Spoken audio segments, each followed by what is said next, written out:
Welcome back, everybody. Derrick Soo, your 2022 write-in Oakland mayoral candidate. Well, a lot of folks have been asking me, well, in Oakland, is there a program that you found helpful? And actually, the answer is yes. I've actually found several agencies that are very helpful. In fact, one of them I would continue to support. If I were elected mayor, I would continue to fund this agency, this organization that is currently funded by the City of Oakland, and that organization is East Oakland Community Project, EOCP, Crossroads, and that's the East Oakland homeless shelter at 75th and International Boulevard. I was there 91 days, and so let me tell you about my experience there. For the staffing, it was mostly positive. I worked in the kitchen rather than sitting around doing nothing or being thrown out the door, so to speak, every day, every morning, right after breakfast. You have to go. You cannot go back to your dorm room, your bed, or anything like that. So you could stay in the day room, but you couldn't stay in your dorm room. So if you were sick or not feeling well, that was not an option for you there at the shelter, unfortunately.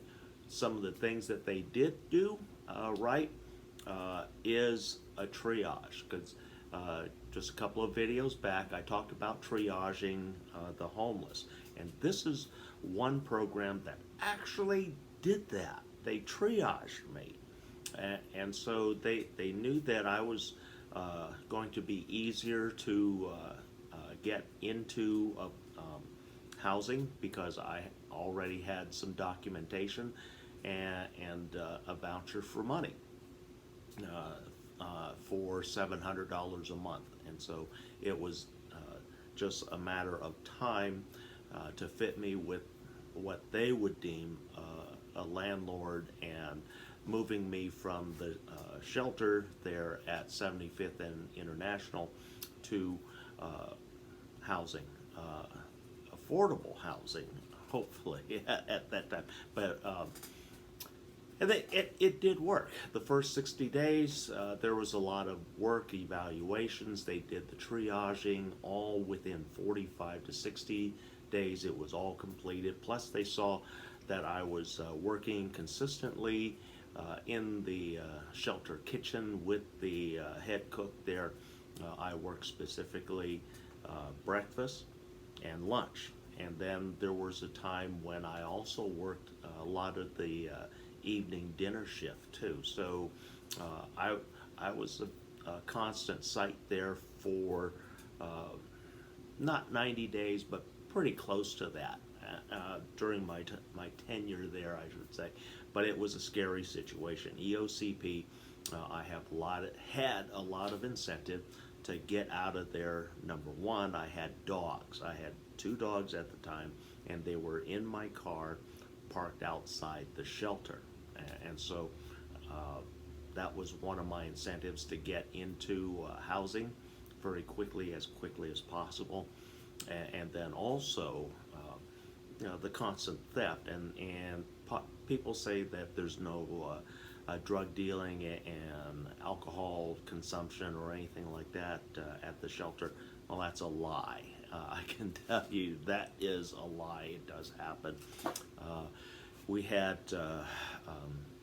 drug dealers inside of the shelter. We had alcoholics that openly consumed alcohol.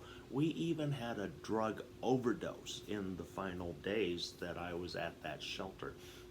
The person still had the needle in their arm, and they were found the next morning because again, you cannot stay in the dorm, and then when somebody went to wake them up, that's when they noticed that this person was deceased. And so drug addiction continues to go on in a homeless shelter. The program did work. for those that worked it. And then there were those that were difficult, that wanted to stay at the shelter, so to speak. And I knew people that were at that shelter for 2 years, 2 years of residency there. I was there 91 days. I didn't want to be stuck in that situation long term. Like I said, I had incentive, and I needed to get out of there. And one of the things that they did was they triaged me, and triaged me was, okay, does he have an income? Yes, he has an income.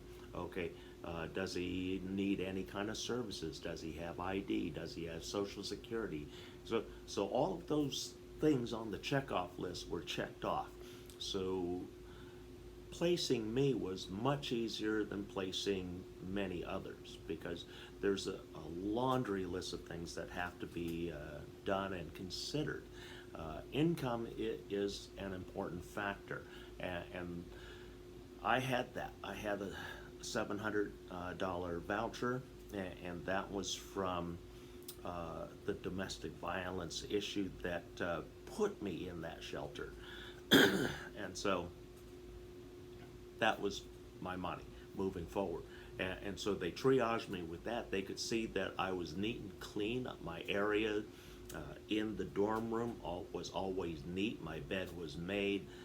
There was never anything out of place. Plus, they could see and verify my work and my attitude and everything by talking with the kitchen chef, the leader inside the shelter kitchen. And she gave me very good recommendations. Plus, I saw my caseworker counselor there at EOCP every week, checked in with her. That was Mary.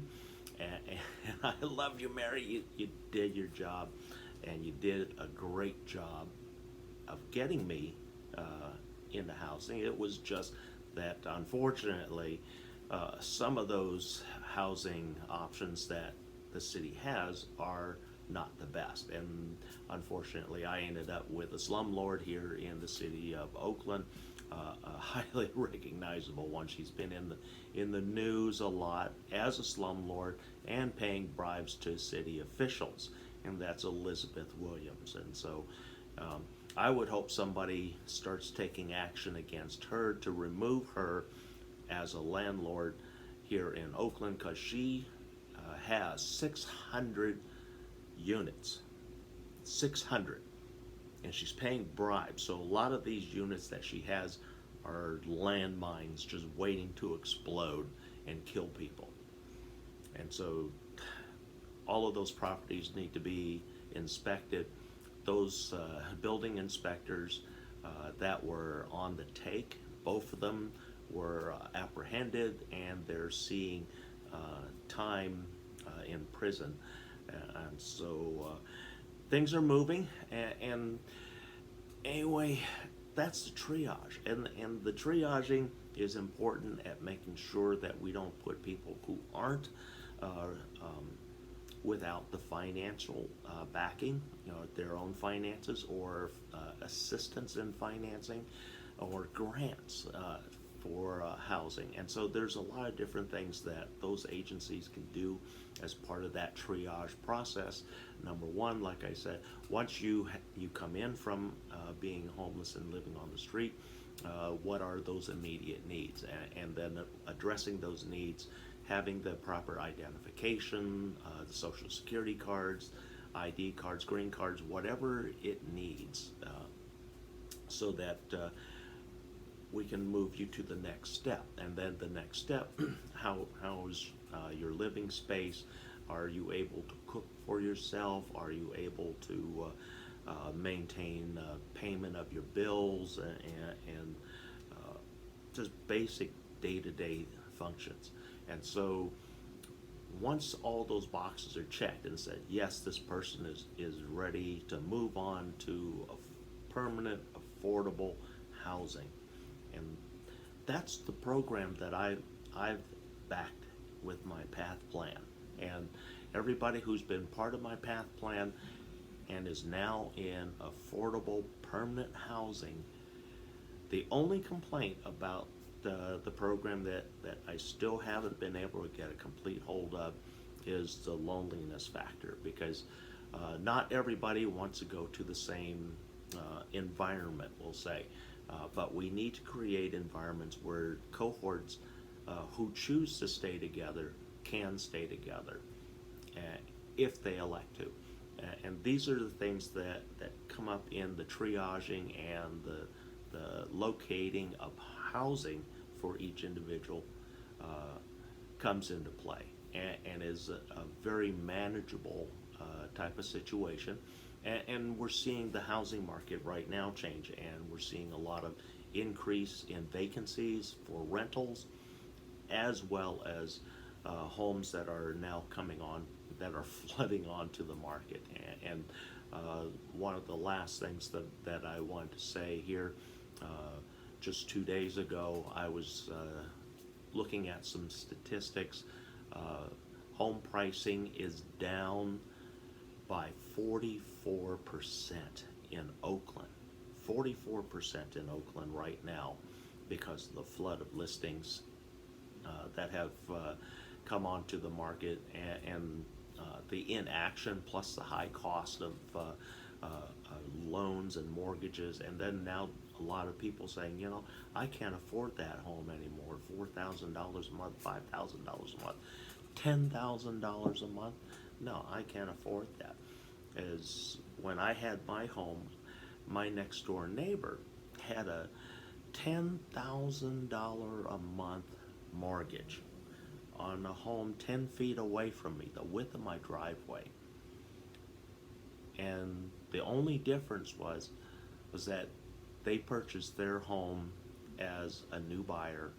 I inherited my home through generational wealth from my grandparents. And that's what we want to be able to protect Oaklanders, the generational wealth, and keep these families, keep our important families in Oakland. Thanks for joining me today. We'll be right back.